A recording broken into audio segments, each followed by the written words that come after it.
Welcome to day 11 of 40-day challenge to grab maximum marks in physical education. करते करते day 11 पर हम लोग आ चुके हैं।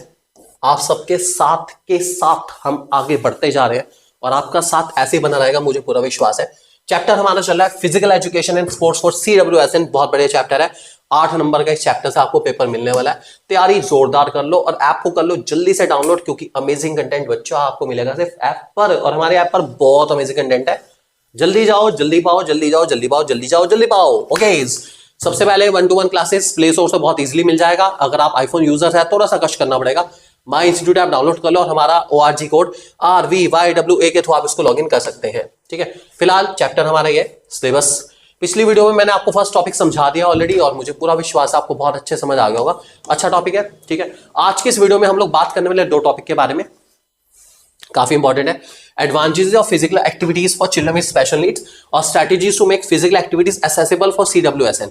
लास्ट ईयर वाले बोर्ड एग्जाम में टॉपिक आ रखा है, बढ़िया टॉपिक है। ठीक है, आज की वीडियो ये 2 टॉपिक के बारे में। डे है हमारा 11।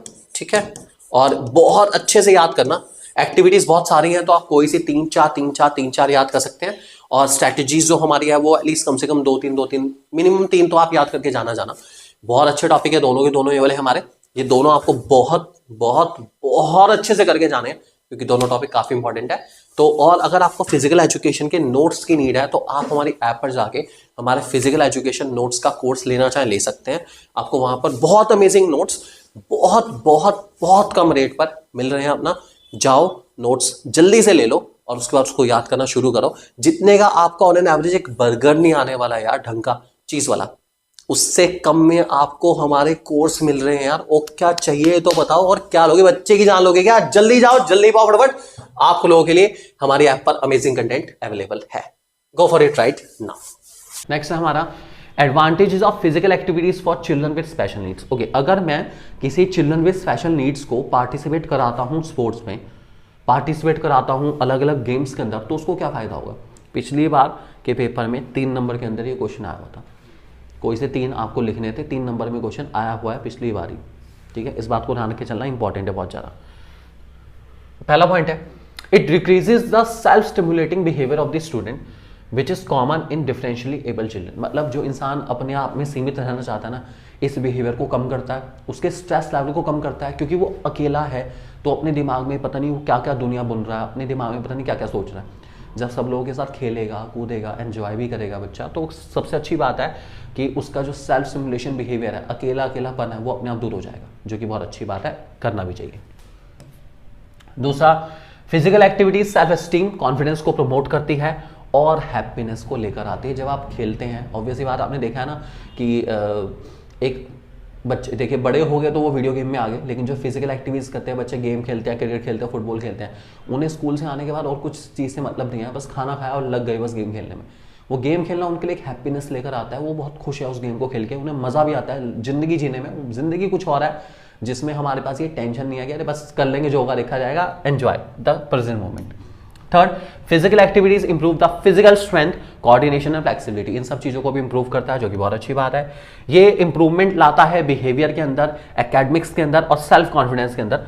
जो लोग अच्छे स्पोर्ट्स पर्सन होते हैं, ठीक है, वो ज्यादा अच्छा एकेडमिक्स के अंदर कर सकते हैं, क्योंकि वो वेल सेटिस्फाइड है अपनी लाइफ के साथ, ये हमेशा ध्यान रखना। और दूसरा, वो अपनी एनर्जी को डेविएट कर रहे हैं, जो बॉडी के अंदर एनर्जी को वेस्ट नहीं कर रहे, उसको सही जगह पे इन्वेस्ट कर रहे हैं, इसलिए वो काफी ज्यादा मेंटली सेटिस्फाइड रहते हैं। इस बात को ध्यान रख के चलेंगे। ये प्रमोट्स करता है फ्रेंडशिप, ऑब्वियसली बात है, सबके साथ खेलेंगे तो फिर फ्रेंडशिप तो होगी ना। उसके बाद it will help them to cope up with stress, anxiety and depression. Stress दूर, एंजाइटी दूर, डिप्रेशन दूर, घबराहट नहीं किसी बात की, सब संभाल लेंगे, कोई दिक्कत नहीं। It will decrease health problems like obesity, high blood pressure etcetera. आपकी बॉडी मेंटेन रहेगी, बीपी मेंटेन रहेगा, ओबेसिटी से दूर रहेंगे, खेलेंगे कूदेंगे तो ऑब्वियसली बात है मोटापा आने वाला नहीं है। उसके बाद it will encourage the student to participate in team sports.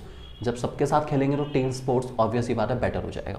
उसके बाद physical activities can help the children finding an outlet for their physical energy. मैंने बताया कि एक्टिविटीज के थ्रू इंसान के अंदर जो भी एनर्जी, एक्सेस ऑफ एनर्जी होती है, उसको बहुत अच्छे से रिलीज करा जा सकता है, उस एनर्जी को बहुत अच्छे से इन्वेस्ट करा जा सकता है।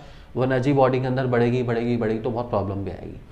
और last, it present them with an opportunity to develop social communication and friendship. मैंने बताया कि सोशल कम्युनिकेशन बेटर होते हैं इंसान के, औरों के साथ कैसे बिहेवियर करना है वो सीखता है, ठीक है, कम्युनिटी वैल्यू सीखता है, मॉरल वैल्यू सीखता है सबके साथ रहते हुए, तो ये काफ़ी ज़्यादा बेटर है।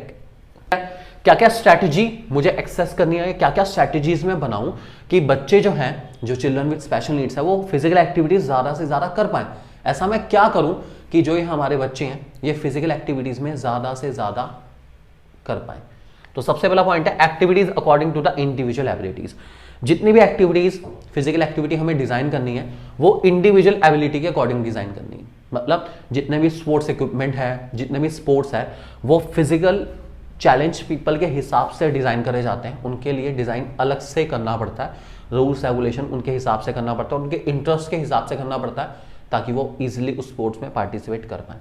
तो पहला पॉइंट वही है कि जो एक्टिविटीज़ हैं वो इंडिविजुअल एबिलिटीज़ के हिसाब से होनी चाहिए, ध्यान रख के चलेंगे। Physical activity are specifically and specially design for them according to their ability. उनके हिसाब से डिज़ाइन करो, उनके इक्विपमेंट्स को उनके हिसाब से मॉडिफाई करो, इंडिविजुअल नीड्स के हिसाब से मॉडिफाई करके चलना पड़ेगा। आई रिपीट, इंडिविजुअल नीड्स के हिसाब से मॉडिफाई करना पड़ेगा। मैं आपको छोटा सा एग्जांपल देता हूँ इसका, नॉर्मल इंसान के लिए, आप समझ जाएंगे क्या कहना चाह रहा हूँ। देखिए, मान लीजिए क्रिकेट, ठीक है, कोई इंसान खेल रहा है। अब किसी इंसान की हाइट 6 फुट 5 इंचेस है और किसी इंसान की हाइट है 5 फुट 2 इंचेस। अब दोनों के बैट का साइज सेम अगर होता है तो भैया बड़ी दिक्कत आएगी।